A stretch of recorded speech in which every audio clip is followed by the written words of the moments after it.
Ganda. Gusto mong pag-usapan. Ba't sila ganun? Ba't sila ganyan?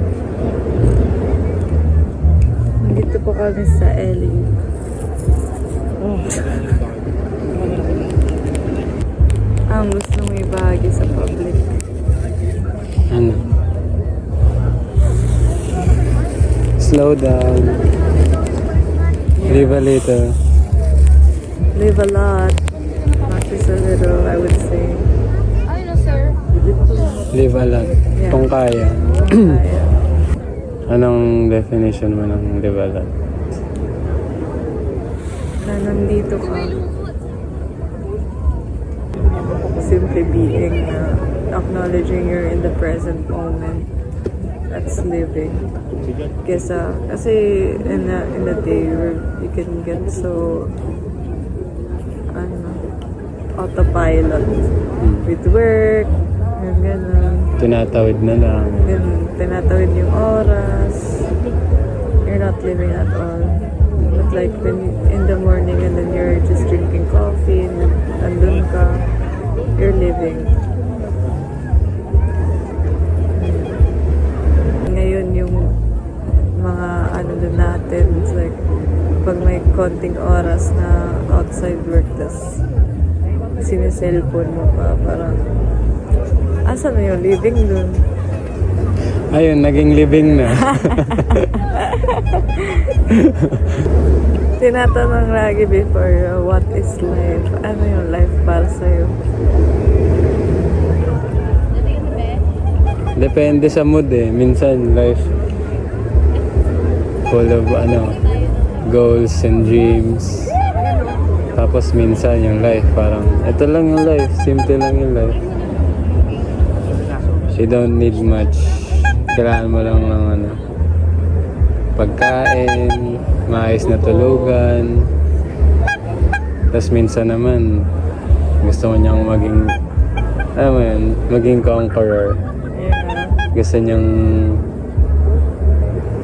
gawin yung mga bagay na hindi nagagawa ng karamihan.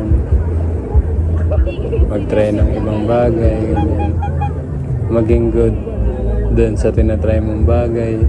Pag hindi naman, pwede mo namang gawin lang kasi gusto mo lang. It's a good balance naman. Yun yung life sa akin. Minsan, take action sa mga bagay na I look forward. Tapos, minsan naman, hinga lang, ganyan. Balanse lang Dito talaga, lang. guys. Sa mundo, sa buhay. You can never have too much of anything. No. Pangit naman kung too much, hinga lang, di ba? Puta, para na akong Parang, liability kasi yun eh. Maging liability ka kung hindi ka capable na i-sustain yung sarili mo eh. yeah. Para ma-sustain yung sarili mo, syempre, kailangan mo ding lumagay din sa take action na part ng sarili mo. You need to have a good challenge sa buhay. Pangit naman kung simple lang lagi. Parang there's much satisfaction when nagsastruggle ka rin minsan, pero you can also control how you feel about struggles kasi when you say struggling, like you don't have to be sad, angry, pwede naman masaya kang nagsastruggle apparently. Something we sometimes realize late in life. Pwede naman pala maging masaya ang struggle. Baka nga hindi struggle yung term eh. Challenge lang. Struggle na din, syempre. Struggle na din, yeah. No harm with acknowledging na you're struggling. Yeah. Ano pa nga, counterproductive pa nga kung hindi mo siya iti-take as is eh. Yeah. Magiging out of touch ka sa sarili mong realidad.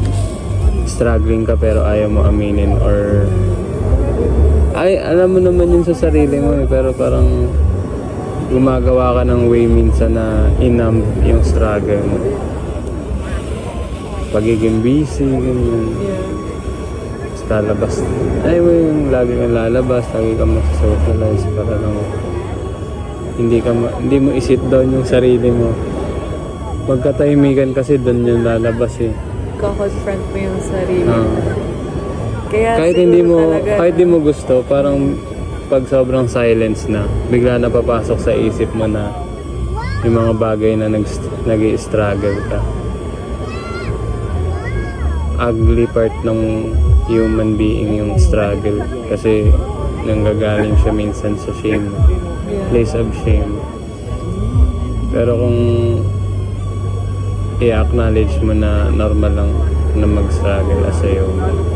It's part of human existence talaga. I don't think even like the wisest people, Meron may struggle yun. even the most zen, may at some point may ano yung inside turmoil. Pero sa pagdadala din nila, no, Oo. pag-regulate. So practice to know how to regulate also. Kaya kung marunong ka mag-regulate, laging klaro yung isip mo. Siyempre yun yung byproduct nun, pag nag-regulate kayo, klaro yung isip mo. Makakagawa ka ngayon ng magandang desisyon doon sa struggle mo ba. Kung may struggle kasi na, di ba, nag-struggle ka, tas imbis na gawa mo ng solusyon, dadagdagan mo pa. Self-sabotage ba? Yeah. Pero yung state of mind nila, alam mo yung kahit advisean mo sila, dapat ganito, dapat ganyan. Pero kung hindi kayo pareho ng state of mind, hindi ka rin niya susundin. Gagawin niya yung mga self-sabotage stuff. Versus pag may struggle ka tapos clear-minded ka. May friction kasi minsan. Alam mo ito yung tama. Hindi po. Salamat. Mas solid yung parang ano mo lang, perspective mo lang sa struggle mo. Souvenir po. Gusto niyo ma'am, mura lang po. Anong tingin mo masasabi mong naging struggle mo netong year? Beginning of the year was hard for me. Kasi, yun nga, medyo natap lang ulit na past issues na I thought I already healed from. Pero, wala pa pala. Parang siguro, apparently, last year, ano pala siya. Akala ko, na-work through ko siya, pero in reality, I was just so busy, kaya hindi ko naman ever kinailangan struggle yun. Pero when I'm not busy or sa bahay lang, gano'n, tapos apparently, nandun pa rin pala yung mga emotions na yun. So, and then mas sumusurface siya kasi I have time, I have time to feel things. I have space to see the issues by its own. And apparently they're not healed yet. At first, parang holy shit, this is so fucked up. Pero at the same time, na-feel ko na, lalo pag looking at the bigger picture, like 4 months in sa year, tas lilulook back ko yun. Parang, it's just probably a good time na i-resurface yun. Kasi siguro na-think pa ng universe. Kuya! Yun, no. Pause mo na yung podcast natin, guys. Thank you po. Ayun, going back, I was, yun nga, distracted enough lang ako para hindi siya maharap. Pero pag maharap mo na, ayun na siya. Parang, holy shit. Yung mga bagay-bagay pa palang kailangan i-work on. And thankfully, na-work naman siya during that time. Tapos, ayun din, naisip ko lang din na parang, yun na nga, siguro all these years, kasi last year, it was good prep. how I feel na parang okay, maybe I'm healed, pero preparation lang pala siya para sa tunay na journey. Mahaba yun, hindi yun agad-agad. Oo, pero ayun. Like last year, akala ko yun na yun.